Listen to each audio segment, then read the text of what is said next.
Hello everyone, আসসালামু আলাইকুম। আজ আমি আপনাদের মাঝে আরেকটি নতুন ভিডিও নিয়ে হাজির হয়েছি। আর আজকে রয়েছে 1 পাউন্ড চকলেট কেকের ডেকোরেশন। আর এটা দেখার জন্য অবশ্যই ভিডিওটি না টেনে প্রথম থেকে শেষ পর্যন্ত দেখবেন। তো চলুন দেখে নিই আমরা কিভাবে এই ডেকোরেশনটা আমি খুবই সহজ করে আপনাদের মাঝে শেয়ার করেছি। প্রথমে আমি কেকটাকে 3টে স্লাইসে স্লাইস করে নিয়েছি। আর প্রথম স্লাইসটা বোর্ডে দিয়ে এখন আমি চকলেট ক্রিমটা ইউজ করছি এখানে। তো চকলেট ক্রিমটা ইউজ করার পর উপরে দিয়ে দিচ্ছি চকলেট যে গানাশটা দিয়ে খুব ভালো করে কেকটার উপরে আমি ক্রিমটা দিয়ে সেট করে দিলাম এবং দ্বিতীয় স্লাইসটি একইভাবে দিয়েছি। আমি এই কেকটাকে কিন্তু 6 ইঞ্চি মোল্ডে বেক করেছিলাম 2টি ডিম দিয়ে। আর দেখতে পাচ্ছেন কতটা পারফেক্ট হয়েছে। আমি এখন একে একে 3টে স্লাইসই খুব ভালো করে কেকের উপরে ক্রিম দিয়ে এবং চকলেট গানাশ দিয়ে সেট করে নিব। আর অবশ্যই এই কাজটা আমি খুব সহজভাবে আপনাদের মাঝে শেয়ার করছি। কিভাবে করছি সেটা অবশ্যই ভিডিওটি দেখলে বুঝতে পারবেন।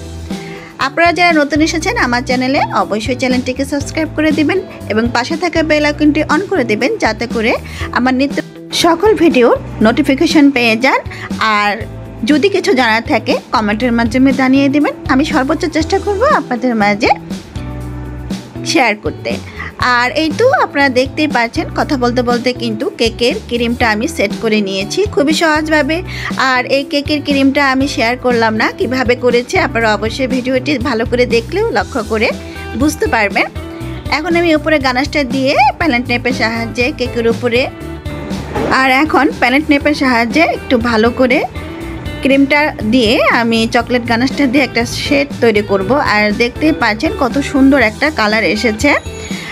আর এখন আমি এর উপরে দিয়ে দিচ্ছি ক্রিম দিয়ে একটু ফুল করে।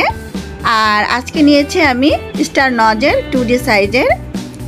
আমি খুব সহজ করে আপনাদের মাঝে ডিজাইনগুলো শেয়ার করি, আর আপনারা দেখলেই যেন বুঝতে পারেন। দেখতে পাচ্ছেন আমি কিন্তু কিছুটা ক্রিম দিয়ে আমি প্রথমে ফুলগুলো তৈরি করে নিলাম এবং আর কিছুটা ক্রিমে এটা কিন্তু আমি একটু ব্ল্যাক কালারটা ইউজ করেছি দিয়ে একটু অ্যাশ কালার করেছি। আর দেখতে পাচ্ছেন কেকটা কিন্তু কত কিউট লাগছে। আমি এমনই রাখবো কেকটাকে, আর বেশি ডিজাইন করব না। এরই মাঝে শেষ হয়ে যাচ্ছে আমার ভিডিওটি। যদি ভালো লেগে থাকে তাহলে একটি লাইক দিয়ে দিবেন। আমি আরেকটি নতুন ভিডিও নিয়ে আপনাদের মাঝে হাজির হব। সেই পর্যন্ত আল্লাহ হাফেজ। সবাই সুস্থ থাকবেন, ভালো থাকবেন এবং আমার জন্য অনেক অনেক বেশি দয়া করবেন। আর অবশ্যই কেকের উপরে কিন্তু আমি বার্থডে লেখাটা লিখে নিচ্ছি। আর কিভাবে লিখে নিচ্ছি সেটা কিন্তু দেখতে পেরেছেন।